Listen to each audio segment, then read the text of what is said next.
The new 2026 ACC/AHA Dyslipidemia guidelines are out. Who will be eligible for statins now? Does thrombectomy help patients with ischemic stroke when the blockage is in a medium or distal artery? And can text-based video intervention improve infant sleep practices among low-income families? This and much more on today's JAMA Editor's Summary. Welcome to our listeners all around the world. Today is July 24th, 2026. I'm Dr. Linda Brubaker, JAMA Deputy Editor, sitting in for the JAMA Editor-in-Chief, Dr. Bibbins Domingo. Today I'm joined by JAMA Deputy Editor, Dr. Preeti Malani. Hi, Preeti. Let's take a look at some of the newest research published in JAMA this week. Hi, Linda. This week starts with dyslipidemia and the new AHA-ACC guidelines released in March of 2026. Dyslipidemia is one of the most important modifiable cardiovascular risk factors, and the new guidelines include updated recommendations on the management of dyslipidemia, both for primary and secondary prevention of atherosclerotic cardiovascular disease, or ASCVD.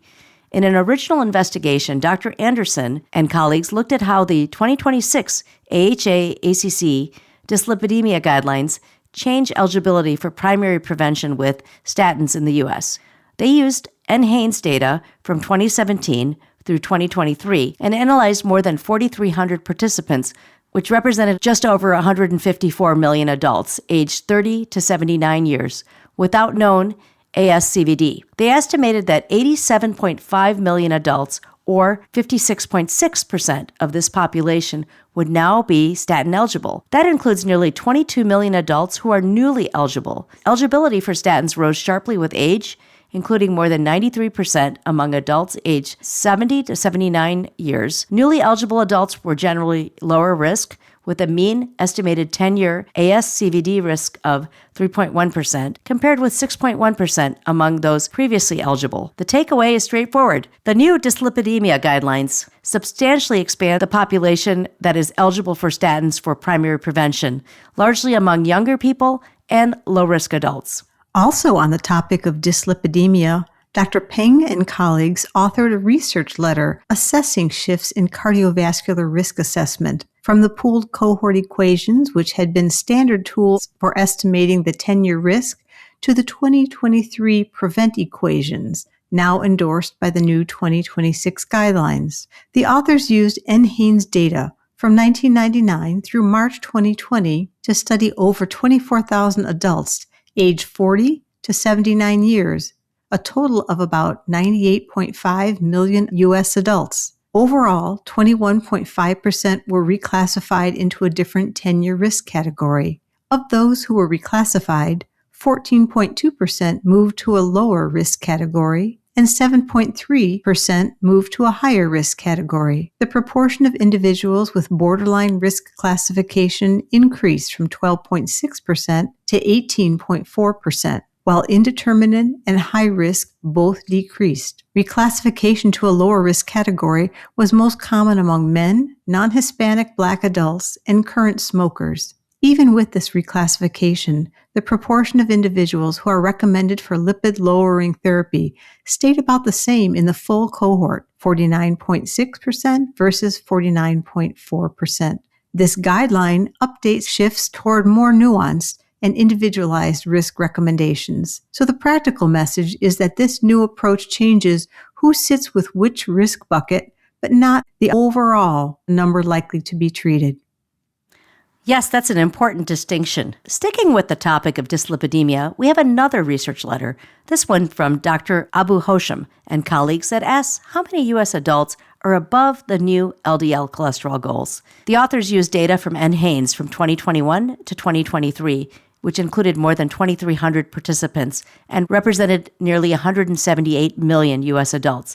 In terms of primary prevention, 32.2% were above guideline LDL-C goals. That climbed with risk from 9.9% among low-risk adults to 63.6% in those with borderline or intermediate risk, and 82.7% in adults with high risk. In adults with established ASCVD, 79.6% were above the LDL-C goal. Among those above goal, 76.1% in primary prevention and 37.6% in secondary prevention were not receiving lipid-lowering therapy. So the message here is that treatment gaps remain large, especially before the first cardiovascular event. In the accompanying editorial, Drs. Greenland and Lasser say these new dyslipidemia recommendations lower lipid targets and greatly increase the number of people who may need treatment, but they also expose a major implementation problem. The authors point out that even before these new guidelines, most adults who should have been on preventive statin therapy weren't getting treated. Their conclusion is that better lipid control will likely require shared responsibility across specialties, stronger public education, and systems that can support adherence and equitable access. Well, moving on to another new original investigation, this time on the topic of stroke care. We have the DISCOUNT trial. Now, this trial caught my attention because thrombectomy has changed stroke care for acute ischemic stroke involving large vessel occlusion, but the evidence has been less clear for smaller, more distal targets. In the DISCOUNT randomized clinical trial, Dr. Clarenson and colleagues tested whether adding thrombectomy to medical treatment improves outcomes in acute ischemic stroke caused by a primary and isolated medium or distal vessel occlusion. This multi-center trial based in France included 244 adults from 22 stroke centers across France. Median age was 75, and median NIH stroke scale score was 8. At 3 months, a good functional outcome, defined as a modified Rankin score of 0 to 2, occurred in 62% of the thrombectomy group and 68% of the medical treatment alone group. So there was no observed clinical benefit in this primary outcome. Potential harm was more concerning. Symptomatic intracranial hemorrhage occurred in 11% of patients who received thrombectomy, compared with 3% among those who did not. Subarachnoid hemorrhage was also higher at 13% compared with 2%. The trial was stopped early for futility and safety concerns. For clinical practice, these results do not support routine thrombectomy in this stroke population. Yes, this is clinically significant. Even when recanalization looks better, what matters most is whether patients do better functionally and safely, and here they did not. Preeti, let's move on to another important research question. This one covers a topic familiar to many, sudden unexpected infant death, or SUID. Sudden unexpected infant death remains a leading cause of infant mortality in the U.S., with the highest rates among low-income families. Safe sleep practices like back sleeping and avoiding soft bedding are key prevention strategies.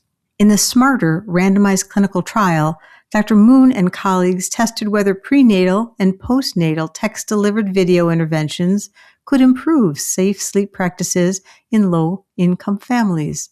Of 1,790 randomized participants, 1,383 completed the 60-day follow-up survey. Mothers were assigned to prenatal and postnatal safe sleep interventions, prenatal only, postnatal only, or control. For the 4 primary outcomes at 60 days or later, there were no significant differences between groups. All groups had fairly high rates of safe sleep behaviors, with about 90% of mothers reporting usually placing their baby in the supine position, 88% practicing room sharing without bed sharing, and around 80% reporting no soft bedding, and about 75% used a pacifier. There were no significant differences in these primary outcomes between intervention and control groups. In short, texted video interventions by themselves don't move the needle much on key safe sleep outcomes among low-income participants in this study.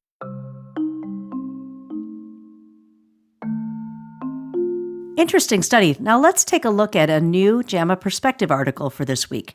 Dr. Liu and colleagues tackle how generative AI, those large language models everyone is talking about, should be integrated into clinical decision support. They argue that rather than just using AI to automate alerts or generic recommendations, we should leverage these tools to synthesize complex, contextual information from unstructured data, like prior patient refusals or reasons for stopping medications, and anchor outputs to current traceable sources. Crucially, they call for a hybrid approach, deterministic rules for clear-cut criteria and AI only for synthesizing nuance. The bottom line, AI can make clinical decision support more human and relevant, but only when it's thoughtfully deployed with strong guardrails for reliability, monitoring, and workflows.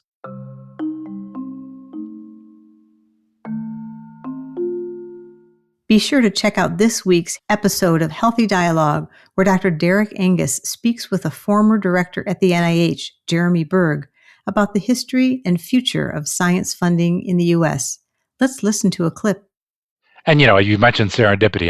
Ham he just passed away recently. He was a wonderful guy, very unassuming, sort of big, burly Midwesterner who was definitely not on anybody's list of obvious superstars. He's a bright guy, but one of my favorite stories that he tells was when he won the Nobel Prize, his parents were driving together and they heard on the radio that Hamilton Smith from Johns Hopkins had shared the Nobel Prize. And his mother turned to his father and said, "I didn't realize there was another Hamilton Smith at Johns Hopkins." Totally believable. Totally believable. Let's close with some clinical pearls for clinicians and patients. We have 2 clinical guideline synopses this week, one on dyslipidemia and one on ulcerative colitis. The dyslipidemia synopsis highlights earlier risk assessment, including 10 and 30-year ASCVD risk in adults aged 30 to 79 years using PREVENT. It recommends using lipoprotein A at least once in all adults and using coronary artery calcium scoring when treatment decisions are uncertain. It also emphasizes LDL-C and non-HDL-C targets, repeat lipid testing after treatment changes, and earlier combination therapy when statins are not enough. And there is more dyslipidemia content. This week, JAMA's Clinical Reviews podcast highlights the ACC-AHA guidelines on management of dyslipidemia with guidelines synopsis author Dr. Johnson. Here's a clip from Dr. Johnson's discussion with JAMA senior editor Dr. Phil Greenland. Is there one or two things that you would say you think are going to be just beyond the horizon now that we should be thinking about for an update? So my co-authors and I really toyed around with the idea of including ApoB as one of our top recommendations. Right now, the use of ApoB as a target for therapy or as a risk predictor as we are starting people on therapy or talking about what their risk is, ApoB right now stands at a level 2B or 2A level. And we didn't include that in our selected recommendations because it wasn't at a level 1. However, I do think that as more data come out in support of monitoring ApoB with therapy or perhaps treating to a target ApoB, we may start to see that the level of evidence will be even stronger. And so right now, we see that the guideline will say that an ApoB target for our patients who are at high risk should be less than 55 milligrams per deciliter.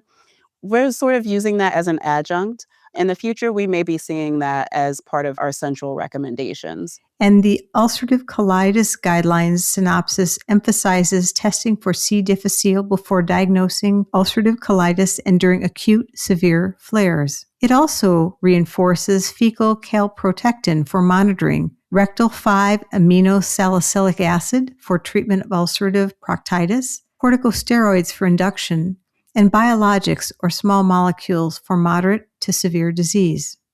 This week, we also have a review on gastroparesis by Dr. Camilleri. Here are some of the key clinical points. The classic triad for gastroparesis is nausea, early satiety, and postprandial fullness. Most cases are caused by diabetes, post-surgical effects, medications, or are idiopathic.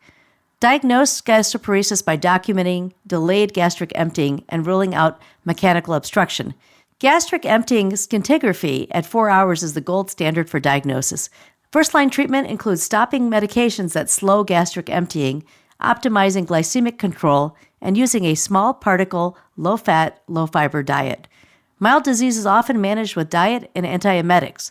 Moderate disease may also need prokinetics. And severe refractory disease may require jejunal feeding, gastric peroral endoscopic myotomy, or GPOEM, or gastric electrical stimulation.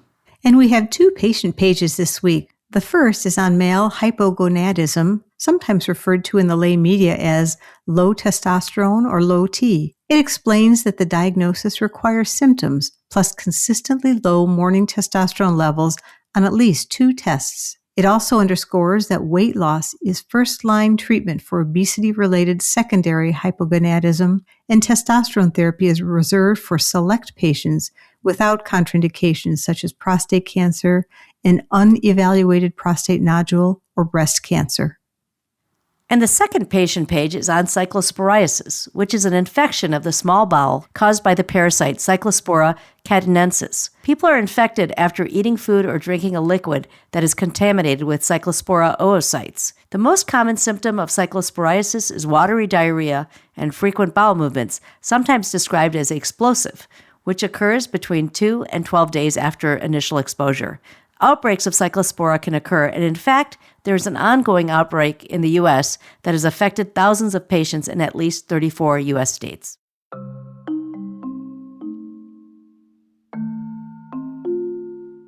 If you want to stay on top of the latest medical news, check out one of our other podcasts, the JAMA Medical News Podcast, publishing every Friday with insights into the biggest stories in health and medicine. You can subscribe at jamamedicalnews.com or click on the link in this episode's show notes. And that's a wrap for this week's JAMA Editor Summary. Thanks, Preeti, and thanks to our listeners for tuning in to hear what's new at JAMA this week. These highlights were brought to you by Dr. Preeti Malani and me, Dr. Linda Brubaker. This episode was produced by Dr. Michael Lipnick and Shelley Steffens at the JAMA Network. A link to this JAMA content can be found in this episode's show notes. To follow this and other JAMA Network podcasts, please visit us online at jamanetworkaudio.com. Thank you for listening. This content is protected by copyright by the American Medical Association with all rights reserved, including those for text and data mining, AI training, and similar technologies.